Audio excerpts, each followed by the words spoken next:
saying preparing to live stream. All right. Just refresh this. All right, we are live. Yo, what's going on, everybody? Welcome. As you know, we gotta do what we do every week. We gotta send out the links, let everybody know that we're live. Just give us a quick second. As you see, we do have a special guest Yes, we today. do. Yeah. And we'll definitely get more into who this gentleman is and why he's on the show. So just give us a quick second. Let us know how your week's been. We weren't on last week. We had some things to do behind the scenes, but let us know how your week's been in the comment, or if you're here live, let us know in the chat. Yeah. We definitely like to hear from our usual suspects and everybody that tunes in. So yeah, just give us a quick second while we send out these links, and we'll get this show started real soon. Yes, we do have a live chat group that goes in there. So we call them the usual suspects. Usual suspects. Yes, they come by every time, every week. They're there commenting. Smart. Everybody, the usual suspects, some of the best guests. We don't have viewers, we have guests. Loyalty. So awesome. Make them feel welcome because they it's the Send people your that links. Send your links. I'm sending links. I'm almost done. I'm almost done. I'm just shouting out the usual suspects. That's all. They're awesome. Awesome. Okay. Okay. Just making sure. Yeah. Out there, and let's do this. I'm gonna beat you. Right. I have two more. Okay, here we go. Boom. Oh. Bam. Got that. I'm just gonna act like I'm finished. Oh. He's got one more to go. I do. I got one more. See? This is what happens when you don't have assistants. Like they always on break or on vacation or non-existent.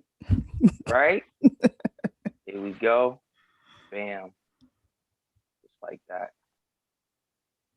All right. That's my last one. All right, let's get this show going. I am ready. Our usual suspects in the room? Yes, we have the usual suspects. Everybody is starting to come into the chat. We have one of our followers says, "Hello, Mr. Marcus Flowers." Hello. That is one of our usual suspects. Tunes in all the way from Holland. So shout out to Holland. Yeah, shout out to Nederlanden. Oh, I don't even know what's that. I have no clue. What does that mean? Dutch. Holland, Nederlanden. Well, I'm not gonna know. Hey, I spent a lot of time in Europe, so nice. Specifically in Holland. So nice. That's awesome. All right. Well, my links are sent. How about you? Sure. Let's go. Let's do it. Let's do it. All right, so we're about to get into it. Yo. What's going on, everybody? We about to, if this is your first time tuning in, we're a local online news show. We talk about local, national, and international news. I am your co-host, Casey, aka Frosty McNuggetts. I'm Lana Quest. There we go. As you can see today, we do have a special guest in the building with us. We do have Congressional candidate, Mr. Marcus Flowers, in the building today. Everybody, please give him a round of applause. Hey, thanks for having me, guys. Thank you.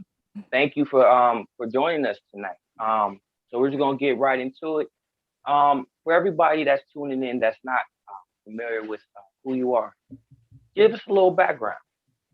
Well, how do I follow up that intro? I'm gonna try though.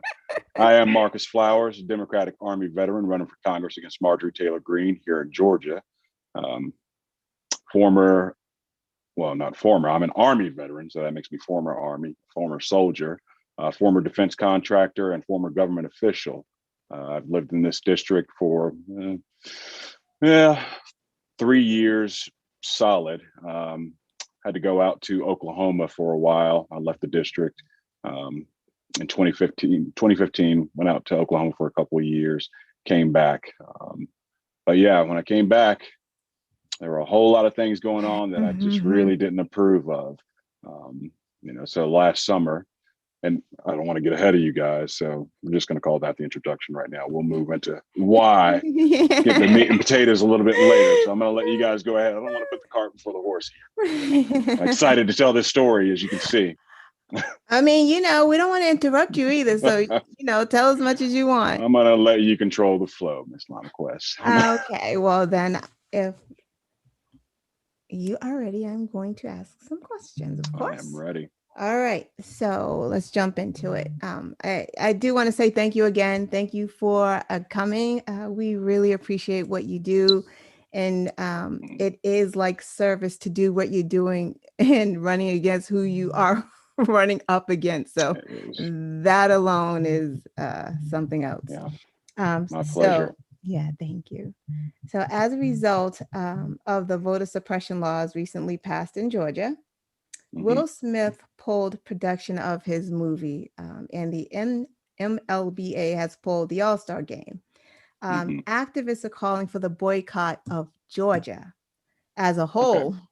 My question is, do you agree with boycotting the state, and why? And if not, what would you suggest in the alternative? Okay, so I do not agree with boycotting Georgia. Let's think about that. Who does that hurt in the long run? Doesn't hurt the guys up on Martini Row, not one bit. Right. It hurts the everyday man, the middle class guy, the lower income wage earners who work at places like Home Depot and Coca-Cola and Aflac, all of our Georgia, facilities here, right, or staples here in Georgia. They're the ones who get hurt. And looking at the MLB pulling the All-Star game out of Atlanta was, particularly a tough pill for me to swallow. That was supposed to be about Hank Aaron. We just lost him recently. But I understand. Right. And what we need are our business leaders and community leaders to stand up, and they have. Delta's stood up. We're still waiting on a couple of them to speak out, but Tyler Perry spoke up, and that's what we need here to push back against this voter suppression law, SB 202, which is ridiculous. I mean, they're portraying it as some sort of, we want integrity in voting and make our elections fair and secure. However, the votes were counted 3 times, once by hand. So we know that there was no ballot harvesting. We know that, dead people weren't showing up to vote in mass, or there weren't any illegal votes. So what is this really about? Well, the Republicans, those were their laws that were on the books from before. Right. So then, now that we beat you at your own game. Right. You got to change the game. Well, let's change the rules. Change the rules. Right. Let's change the rules just a little here so that we can be fair. No, don't do that. Don't change the rules. Don't suppress the vote, especially the Black vote, making it harder for people to cast ballots, hiding the ballot boxes inside of local businesses that are closed up, and people work 9 to 5 and they come and they can't get inside a business to cast their ballot. Making it harder to get absentee ballots. It's a bit much. And it's obvious that this is about one thing and one thing only: suppressing the vote. No one's under any illusions that it's not. So we're going to push back heavily on that. We've got some things planned coming up in the district, and we're going to get the vote out one way or the other. If this law is still enacted, I may be going to jail because I'm going to be out handing out water and food. I have a backpack with an orange and an apple in it, just like John Lewis did. And we're going to make sure people get out to the polls one way or the other.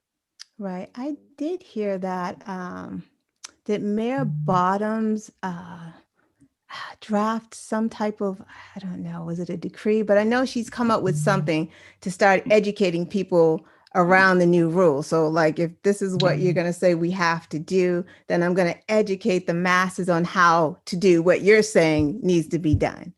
We're going to get out the vote. Yeah. One way or the other. Well, Tim Scott says they're not being suppressed. So, I mean, I don't know. So I don't know what y'all are talking about. I don't know what y'all are talking about. I don't know what he's saying. Well, no, I don't know what y'all talk about. Tim Scott says there's just not being suppressed and there's no racism. So I'm going to try not to be critical of Senator Scott. Those are unfortunate statements, is what I'll say. You're absolutely right. It is very unfortunate. You can leave the disrespect to us. All right, next. Take it away, guys. We understand. We get it. Right. Here's something that's a little near and dear to me. So environmental racism, a lot of people don't think about that. Black people really don't think about, Black and brown people, we really don't think about climate change and connect it with racism. So relative to Georgia, there have been some reports that identify that Georgia has like some of the most polluted soil, water, air, high densities of people of color living in those areas. Also, I read that in rural Georgia has the most poultry plants. So with those poultry plants comes carcinogens, air pollution, just all of that. And most of the labor force is people of color. So if you are sent to Congress, how would you advocate to put an end to environmental racism? I mean, one of the things that we're definitely interested in is this infrastructure plan that the president is proposing. It's going to be important to our district, important for jobs. Now, the Green New Deal, do I support it as it is? I do not as it is. And I think there are a lot of good things in it. Right. I think there are a lot of good things, electric buses, they're looking at bringing those here, being manufactured in Georgia. I think the Green New Deal is a little bit too broad. Let's work on it a little bit and get it just right so that it supports everyone's agendas or needs. I'll put it that way. I'm personally for nothing that's not a net plus in job creation. Right. When we're talking about environmental pollution, I'm also for, we need to have smart regulations. As we saw in the last administration, a lot of the regulations were rolled back. We need to re-implement some of those because those were helping people of color, as you so eloquently stated, environmental pollution. We need to look at where housings are in relation to factories that pollute. And we need to, start looking at a carbon tax and things of that nature. Right. So there are a lot of things that, we can work on. And I think this new infrastructure plan, should it pass Congress, is a roadmap to getting to where we need to be. Right. I agree. But we can't throw everything at the wall and see if it sticks, because we know how Republicans are going to respond to that. Right. Exactly. And the voters and independent voters, like you got to give them things like piecemeal, a little bit at a time. So I get it.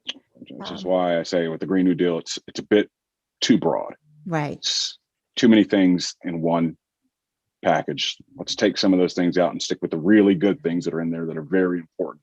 That's my take. And that's a good let's idea. get that done first. Things. I'm a bridge builder by nature, right. And I want to work on things that we can agree on, the common sense legislation. So that's I'd love to get in Congress and sit down and have a conversation with Representative Cortez about the Green New Deal and see where we can all find common ground so we can get things through that we can pass. Right. Maybe change the name because they've had a few years to beat it up a little bit. They really have. Right? They really have. My goodness. Casey, you have some questions? Yeah. I'm sure you do.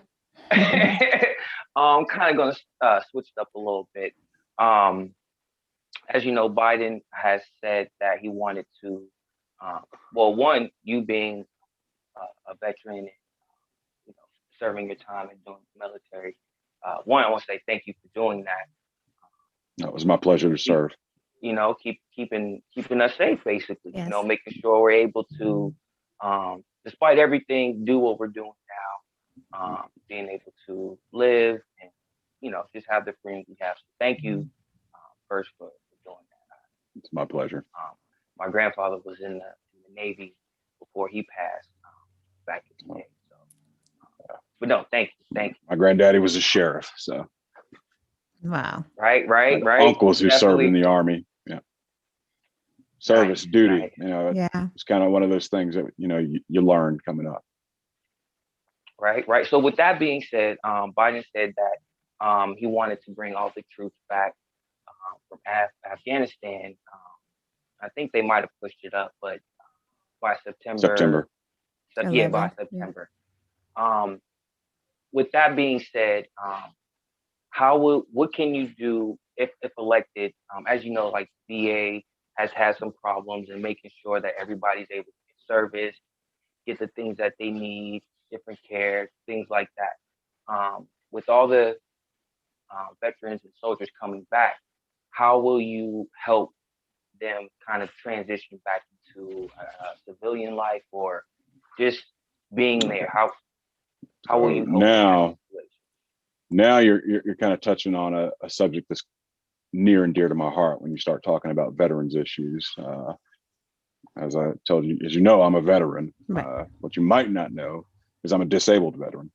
I suffered a traumatic brain injury, and like many of my brothers and sisters in arms who have suffered traumatic brain injuries. One of the things I want to do is look at that criteria as far as the rating schedule goes. Again, right now it's at 40, 10, 40, 70, and 100.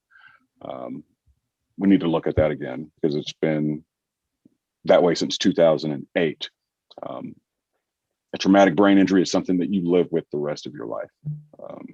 I deal with it on a daily basis. And I know my brothers and sisters in arms are also dealing with it on a daily basis. I want to look at that. VA hospitals, modernizing. One thing about that you may not know, the median age for a private hospital is 11 years. The median age for a VA hospital is 58 years.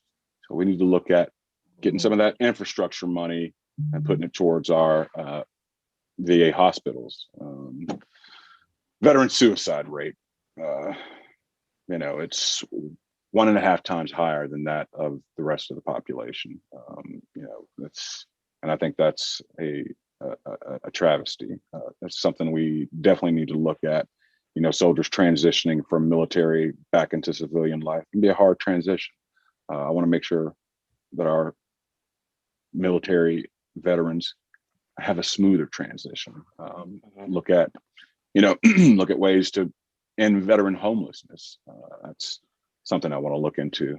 So veteran issues, like I said, that's one of the things that really I think about all the time. It keeps me up some nights thinking about my brothers and sisters who are thinking about committing suicide and things like that.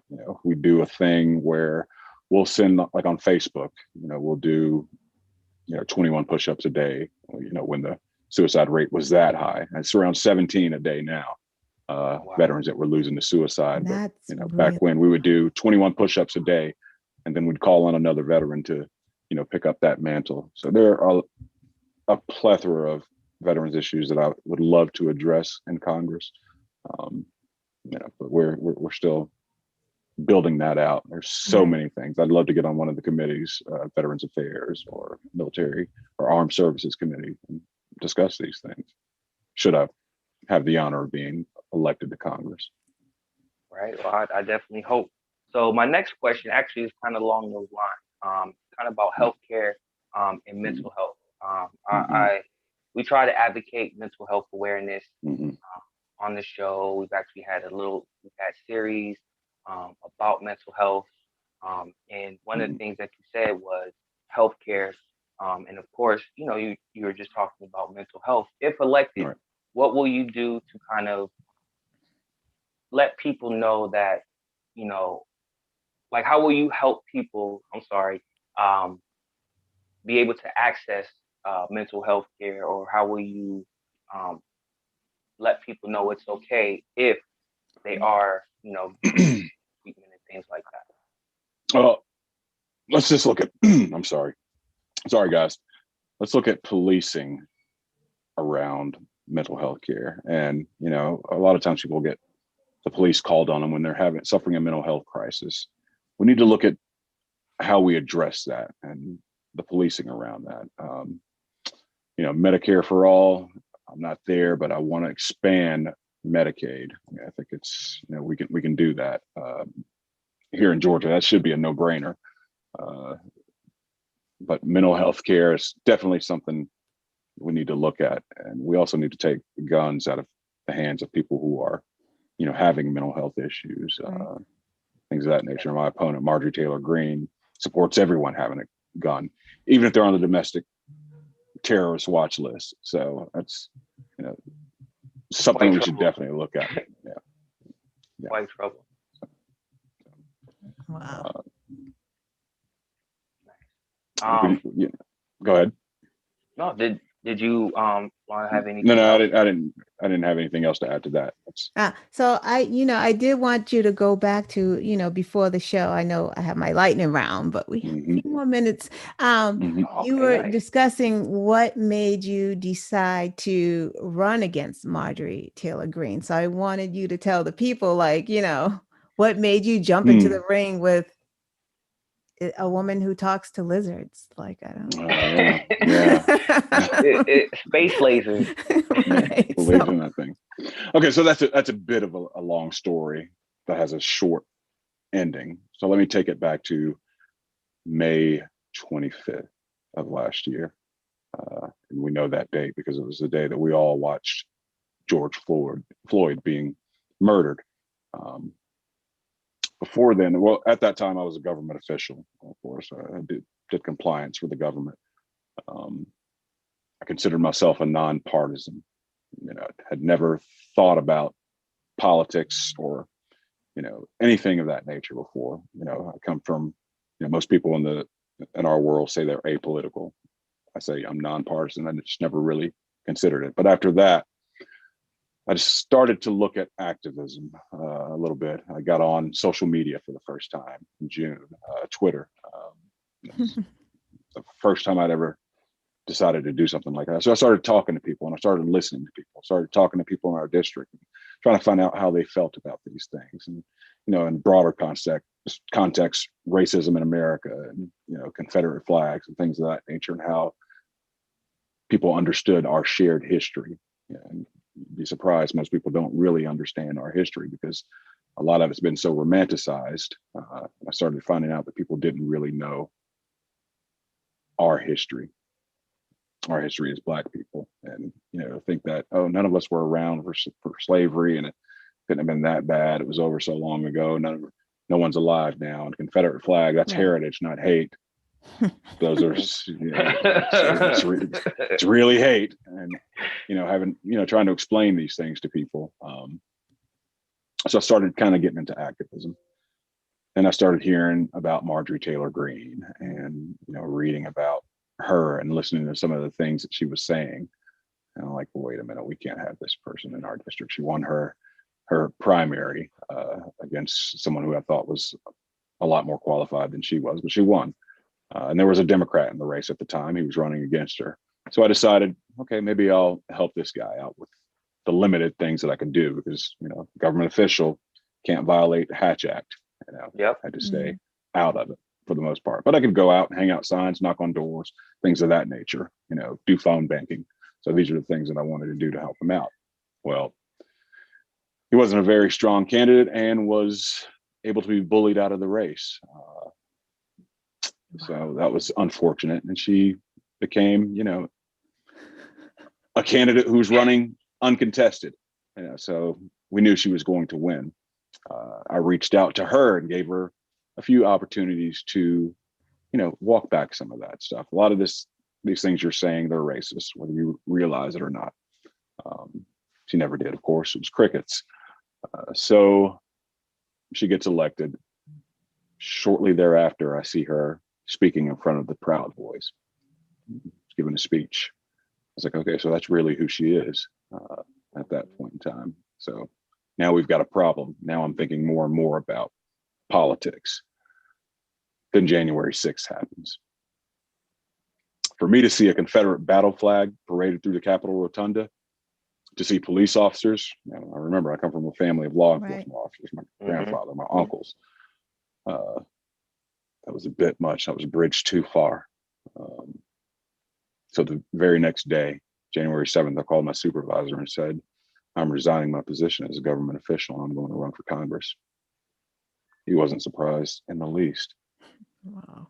Which was odd. And I had a friend call me from Germany. He said, we always knew you were going to go into politics. I was like, hey, I never thought about this, but that was a catalyst for me. That was a catalyst for me. That's when it became mission critical. It's time to do something. Right. So I got out of the government and, started mounting a campaign. Wow. That's where we are today. Hey, good for you. And it is mission critical. Mission critical. That for a lot of reasons. Oh, man. That woman. But so I know we're going to wrap it up because, you gave us a little time and we do appreciate that. I know. I'm sorry. I can't do the whole hour. No, that is totally fine. We'll take what we can get. We crammed a lot in. People got some information from you. So yay. Can we do the speed round? We have time. Let's do the lightning round. We got a few minutes. Lightning round. Let's get it. We got a few minutes. All right. The first concert you've ever attended. First concert I ever attended. Now you're asking me to think way back. First real concert that was not like a Christian church concert that we used to go to. I think the first real concert was Blues Traveler. Okay. I don't know who that is. Country group? No, they were kind of pop back in the 90s. Oh, okay. But the next one was Dave Matthews. I'm sure you've heard of him. Yes, the Dave Matthews Band. Got that. Okay. This is hilarious. The next question. They're in the same vein. Dave Matthews, Blues Traveler. Pretty much the same type of music. And I think that you just answered the second question with your first question. On the scale of 1 to 10, how cool are you? Now, are we taking this from the perspective of my kids or people that what do you think? No, what do you think? No, we don't want to know what other people. We already know what we know what the kids think. I'll give myself on the cool meter, maybe a 7. Who knows? Hey, okay. That's a tough one. Nice. One thing you own, you wish you did it. One thing. Oh. One thing that I own, or my wife and I, is this treadmill. That's you wish you didn't own it. To the wrong person. I wish we didn't own that thing. I wanted a bike, but hey, it's a treadmill. So what are you gonna do? So she makes you get on the treadmill, and you're like, I plead the fifth on that one. Okay, one thing you don't own and you wish you did. An RV. I want an RV. But my wife would never go for it because she likes going to the beach. I want to hit the mountains. So describe yourself in 3 words. Even keeled. Those are 2 words. Measured. Okay. Even keeled. And so we're gonna give even keeled a 1 word. Serious when I need to be. Okay. We see that. If you could be anyone for the day, who would it be? Anyone for the day. Who's got anyone for the day?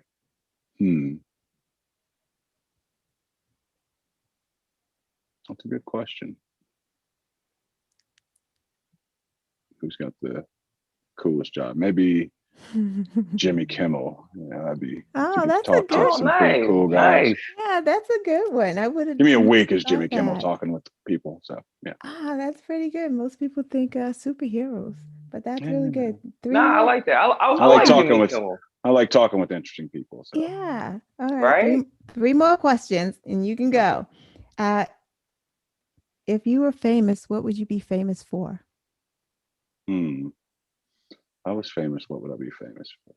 Maybe my last name. Who knows? Yeah. Nice. What advice did you get that was the most rewarding? I will draw it in context of this campaign. The most rewarding advice that I got was from Ambassador Young. He told me, focus on your campaign, not so much what other people are doing. Nice. So that was, getting advice from a civil rights icon who you never thought you'd be able to talk to. That was right. That's been the most rewarding advice in this experience. That's good. Who's more handsome, you or Max? Oh, I guess it's got to be Max. He's he got more clicks than I did on social Max media. is his dog. It's got to be Max. Last question. If you could change any current bill, which would it be? Bill or legislation? I would implement the John Lewis Voting Rights Act. Okay. Yay. That would be I have one more before we officially close everything down. Okay. If there's one thing that our viewers, potential voters, people stopping by, if there's one thing that you want them to take away from tonight, what would that be? Whether it be something you said or something you couldn't say, what would that one thing be? Just listen to what the president said last night. America's coming back. We're going to push back on a lot of the hate that's been perpetuated for the last several years. We need to send, a lot of these bad actors back into the shadows. Maybe I didn't say that, but that's something that we need to focus on. Our larger and broader fight is going to be against the QAnon, the misinformation, the disinformation that's permeating our, public discourse lately. We've got to push back on that and try to meet people where they are. Those people who, let that stuff seep in and they believe some of it, practice a little patience. Right. Changing people is hard. It's a hard thing that we're asking people to do, to look back on things that they were taught as children from their parents, from their teachers, people that they trust, growing up. That was wrong. So practice a little bit more patience, meet people where they are, and let's love one another. Simple as that. Not to get too sappy about it, but it's really but people need to hear that. Yeah. So thank you so much. Thank you guys for having me. You're welcome. Before we close out, usual suspects, we are going to continue the show with some games and some quick news, so you guys stay. Thank you, Mr. Flowers. Thank you for having me once again. And good luck on the race. Yes. Hey, thank you. Yes. We're going to make this happen. Good night. Night. Hey. There was. I hope everybody enjoyed that interview with Mr. Congressional candidate Marcus Flowers. We'll have a link for his website where you can go learn more about him. If you like what he said, you can definitely donate to his campaign, help him out, because he can have the right message. But unfortunately, the way these campaigns work, you gotta have the fun. And he's going up against, unfortunately, again, a very big candidate. She does have a lot of supporters, people who fund her.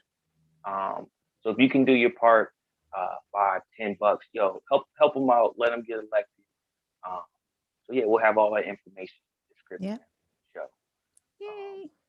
Yeah, I enjoyed it. He was great. It was good. We got stuff in. I was afraid we weren't going to have enough time, but we did it, right? Yeah, it was good. And unfortunately, all the usual suspects, I did see you guys' questions. I know he only gave us 30 minutes, guys. I seen them. I kept looking back and forth because I wanted to pay attention. I'm like, dang. Yeah. So I'm so sorry. Yeah, he's a military guy, so time is for real for him. Like, right? He gave us and we went a little over. So right, he had a master clock behind the phone. Yeah, that's what that was. It was for real. So, do you guys want to do some quotes? We got some quotes. These quotes. It's not unfortunate, but they're going to probably be from last week, since we didn't have a show last week. These were for last week, so these aren't going to be this week's sayings. It's going to be like last week's saying. So you got to put on your thinking caps. But I know y'all too. Yeah, smart. No, they're smart. They're smart. You guys ready? Well, first, I do want to say rest in peace to Black Rob and Shock G, because we did lose them. It's awful. Gosh, 3 big rap guys. Like, within the same week. That's the culture. Like, what? Oh my gosh. Anyway, okay. First quote. Never give up hope that we can make enduring change. This was 2 weeks ago. This person is an attorney. Never give up hope that we can make enduring change. Brent said, I'm about to put on my glasses. I know, I was trying not to. I was literally trying. I was trying not to put these glasses on. Oh, man. That's hilarious. Let me get them glasses on. Never give up hope that we can make enduring change. Very close. Not crump, but that is very, very, very close. So African American. His son attorney. Is in politics as well. He used to be in Congress. Not the prosecutor. Well, I mean, Jerry, you said is it I have an idea, but I could be wrong. Right. So let me clarify for Jerry. Not, I don't know which prosecutor you're saying, because like I'm confused. So you have to clarify. Not Jim Scott. So, okay. Minnesota, big attorney, prosecutor's office. If it wasn't for him, there would have been no indictment of Chauvin. There we go. That's the last hint. It's on the tip of my tongue. If it was not for this man, there would not have been an indictment. Keith Ellison. I was about to say Kevin. I was thinking Kevin. I don't know why. This is why, ladies and gentlemen, we have said since the beginning of What's Up People News, you have to vote in every election, because if Keith Ellison was not elected the Attorney General in Minnesota, there would probably be no indictment if we had the wrong Attorney General there. Or the prosecution would have been awful, or they wouldn't have really tried. You know what I mean? So important. Next. Very important. Yeah. Next quote. No one should be so powerful that they can violate the law if this country. Oh, wait. No, sorry.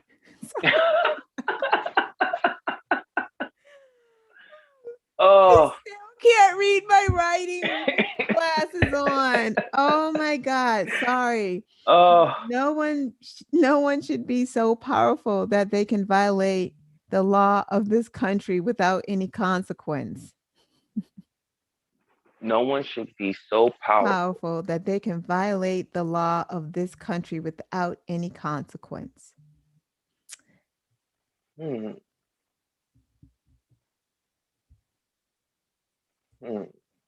Okay, so it's a woman. She's in Congress. Lady in Congress. Lady in Congress.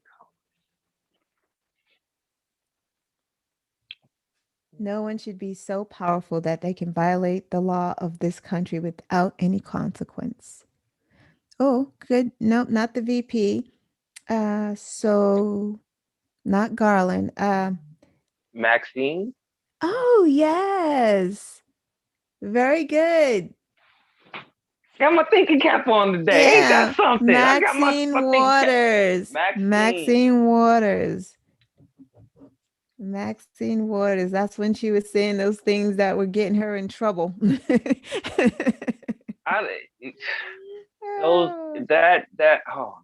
Those words, everybody was saying. All right. Here's next. This was in relation to, so 2 weeks ago, they were holding hearings on Black women and healthcare because Black women die at high rates having during childbirth. So they were talking about maternal care of Black women because it's been ignored. So this is where this quote is coming from. Black women deserve to be heard and treated with respect.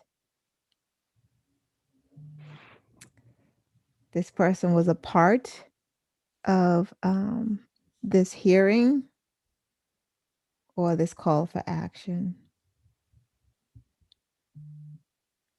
Black women deserve to be heard and treated with respect. She's a very powerful Black woman, or woman of color, not Klobuchar.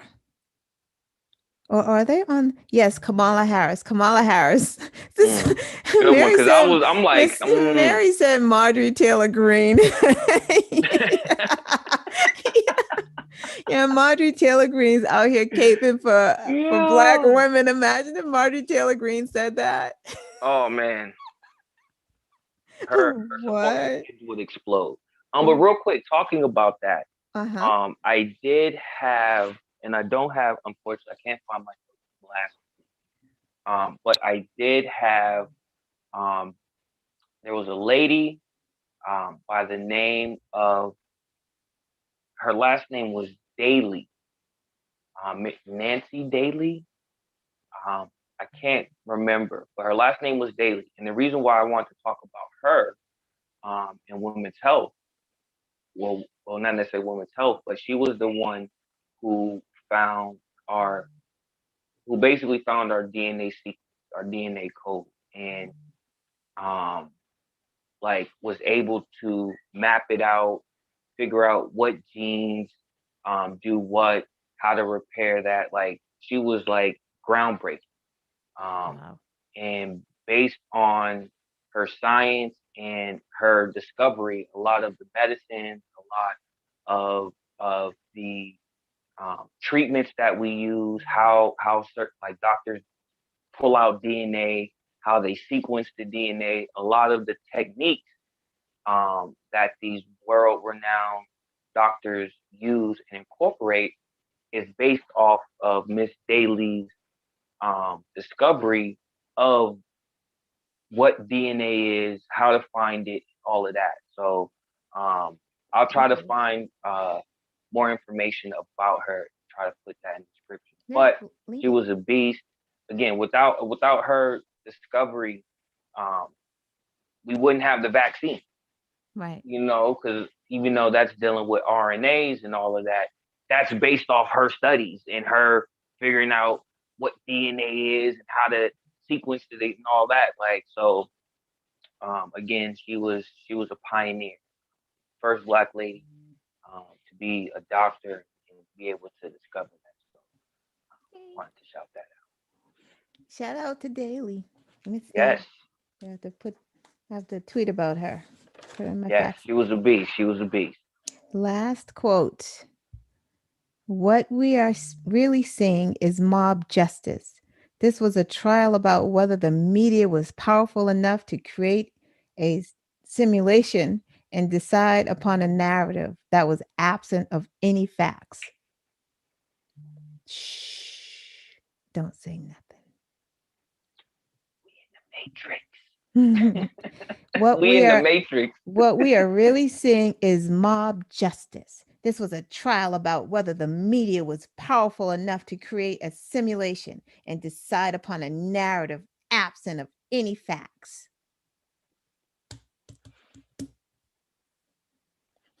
It sounds like Tucker Carlson. And very, very close. Oh. Very close. Like, this person was on Tucker Carlson. That's how close. I don't want to, if I give a hint, you guys are going to know. There's no hint I can give this person is African American. Read the quote one more time. Read the quote one more time. One more time. Someone got it. Michelle got it. Michelle with one L got it. Michelle with one L. Candace Owens. It's like I couldn't, if I say black woman, and who else is gonna say that kind of mess? Like who? Mob justice? Like, oh girl, Candace, be quiet. Just stop it. Awful. She's it's sad. It's very sad. Yikes. Those are the quotes. That was fun, guys. You guys are so smart. Ben Carson. Yes, it did sound like Ben Carson. And you know what? Tim Scott. It is Tim Scott too. Because Tim Scott thinks there is no racism as well. Did you see his face though? Like he was really like he just seemed he seemed sad. Like he knew what he was saying was BS. Was He's like a good actor. He delivered the hell out of that lie. Are you kidding me? Like, man, he delivered that lie. I'm like, oh my gosh, he is acting. They said, get out there, boy, and make sure you make this believable. And he sure did. So yo, so sad. So oh man, what do you want to talk about? Our last few minutes. So we got a couple more minutes before we close out the show.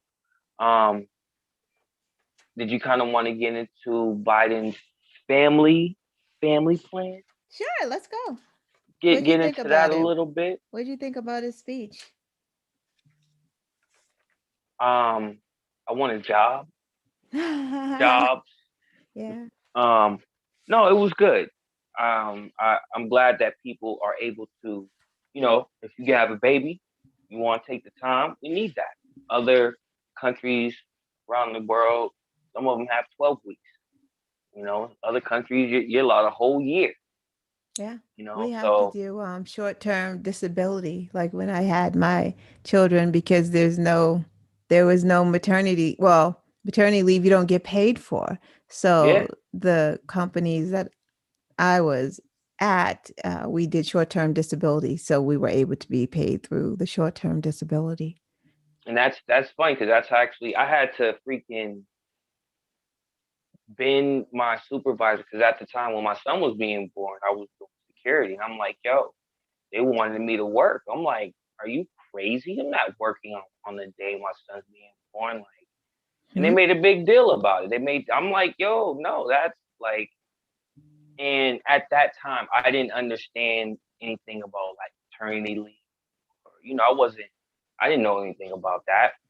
So it was just like, they didn't say, oh, like I had to call different people and be like, yo, this is crazy. Like, how are you not letting me go? And finally they was like, oh, well, you can sign that little paper. You're not going to get paid, but you'll still have a job after it's over. I'm like, yo, you guys are whack.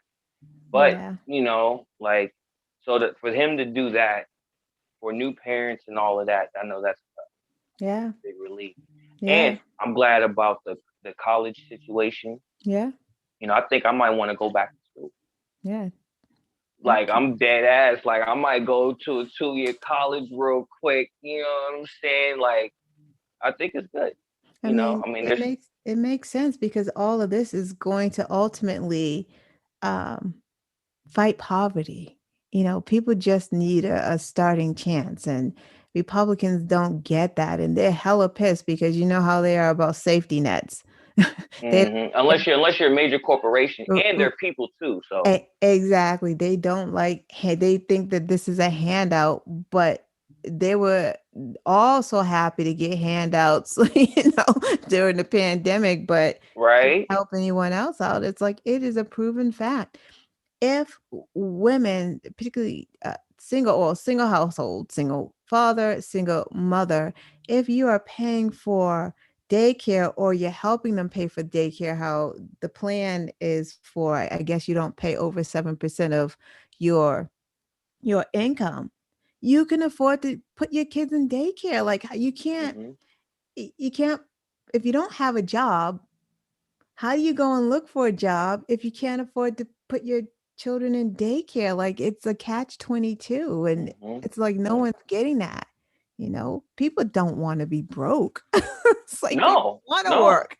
People want jobs. And it's for me, I would take it even a step deeper. Like that changes your mental state, because again, like that's why I asked about about the healthcare, because mental health and healthcare in general is very important, and mental health is important to me personally. I know it's important to you as well, but just because knowing that now I'm able to, just like the example you said, if I don't have a job, how can I afford that? Now there's a situation to where I can get help now. Right. Now I have a better outlook. I have, there's hope. There's a chance, I can do better, get out of this situation, and yeah, you might not be able to quantify that, but I guarantee you people that just that little bit will help.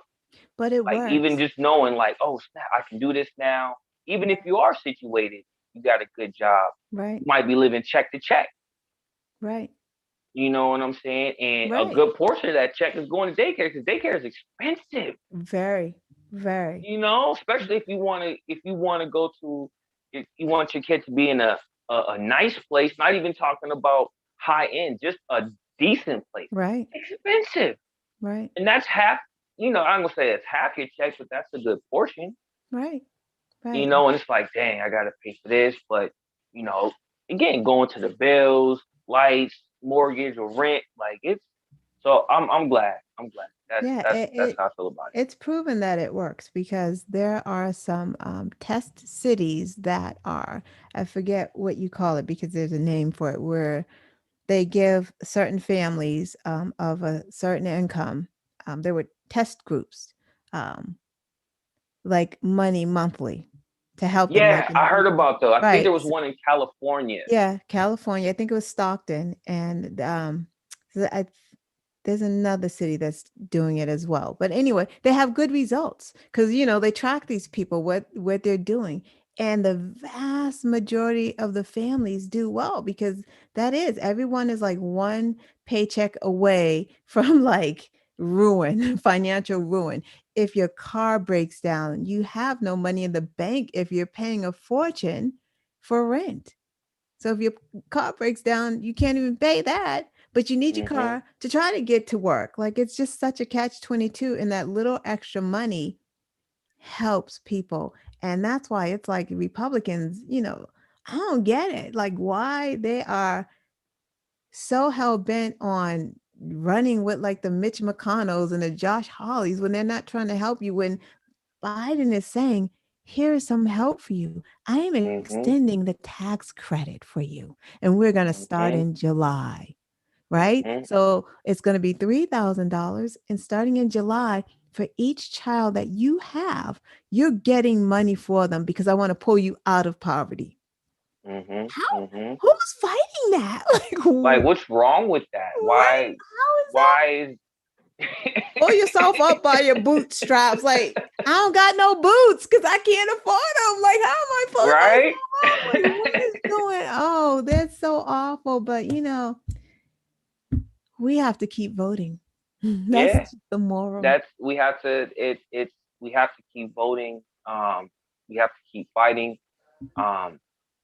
Like overall, his first 100 days in office, definitely has been a big relief. Of course, I mean, unfortunately, the bar is somewhat set low, but the efforts that Biden's going through and doing, getting the stimulus out there, getting over 200 million people vaccinated across the country, bringing out this family plan. Like so far, things are good. Again, the fight doesn't stop. It's only the first 100 days. We got right. a couple more years. I mean, he's done so much in the first 100 days. Like, we have vaccines. Like, Yeah. if he's done nothing else and he's done so much more, we're getting vaccinated. We're about to go back like into the office. Going back to normal Right. this Hopefully summer. we could be in the same studio and give the Yeah. I people mean, an awesome we show. And can, as soon as I get that second, we're good. But Baker's opening us up August 1st. yeah, August 1st, everybody in the state Yeah. of Massachusetts. Yeah. Again, if you haven't gotten your shot, please get it. Yeah. Um, just so that we can get back to normal. Even if you're healthy, you know you're not gonna get it. Just get it. It makes Right. everything so much easier. I got mine. I'm healthy. I ain't got no third arm growing out the side of my Mhm. head. You Right. know what I mean? Like I did my first shot, my arm was sore like any shot that you get, like a flu shot. The second shot, I wasn't under the weather. Under the weather, I had maybe a headache, um, maybe a little more tired, but nothing too crazy. You know, Yeah. I'm still here. I'm kicking. I'm breathing. You know, like yo, if you can get it, it's just that simple. You know, I mean, if you don't want to get it, it's definitely your choice. But to really, I mean, people want to get back. You know, people want to walk down the street without no mask. Period. They don't need no mandate telling them. People just want to get out the house and go. You know, and part of that, get vaccinated. That's is, you know, I'm not, do what you do, but things are getting better, but we definitely have to stay vigilant. Right. I agree. And with that being said, we are doing good for time.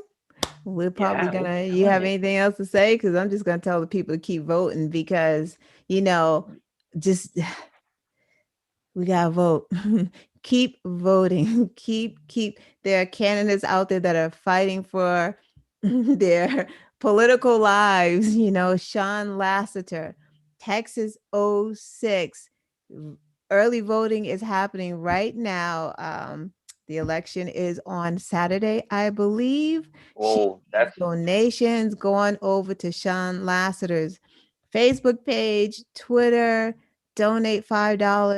She's trying to flip that Texas seat. It is happening right now. It is so imperative. She needs to keep making these goals for her to keep going. She has to keep hmm going, and we want her to flip that seat. She's a hmm teacher. She teaches science. She's great. She's great. And all the other candidates, Brent going out there to Brent Heinrich as well. yeah. He was in the chat. He was Yeah, lighting it up, yo. Brent. I Yeah, seen everything. I couldn't yeah. comment, but Brent, Brent, yeah, yeah, follow Brent's in him, the support chat him. as well. Follow and support. He needs your support as well. All of these candidates, we're gonna do better at, probably trying to highlight these guys so you know who they are, and maybe you too can donate, a little money, a little extra of your child tax credit comes in. Take $5 from it. Right. So Um, anyway, that's all I have to say. yeah, no, I definitely have to second that. It's all about support. Again, they can have the right message, they can be the right candidate, they can check all the right boxes, but if they don't have the funding or the support behind them, um, it's unfortunate the way the system is, Right. but it's a money machine, Mhm. and these candidates are going up against people who are funded by these corporations, you know, making sure that those people that are funded by the corporations do the corporation will, and that's making sure people don't get paid the right wages, making sure they don't unionize, making sure that they get the least amount of health care. Um, that we're not for that. We need people like Brent. You seen Mr. Marcus Flowers on. You seen Mr. Allen Ellison on. We need candidates like that represent the people um, in office. And though they're not in our state, the people in those states vote local. Right. So that's where you're going to get that change. That's where you're going to get that immediate change. Like Ms. Quest said earlier, if Keith wasn't in the AG, we wouldn't be where we're at right now, because they would have someone in there who bends the knee to the cop unions, white supremacy, because that's what it is. They don't want to be held accountable. They can jiggle out of that and all that. Nah. They didn't get to do that this time, and we need more people like that. But that's all I got. Me too. It was a great show. Great show. Thank you guys for tuning in. Yes, usual suspects. All of you guys. Brent, thank you. Adina, thank you. Thank you for coming. Yes. Mary, thank you. Mary, who else? Not Your Average Curls. That's me. I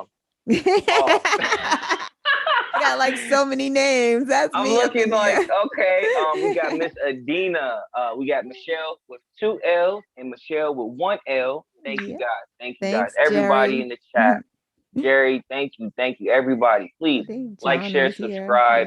Yes. Share this video with your people in your circles so they can get this information about Mr. Marcus Flowers, so if they can donate to his campaign, or if you can, please do that. Again, we'll have all that information in the description after the show. See y'all next week.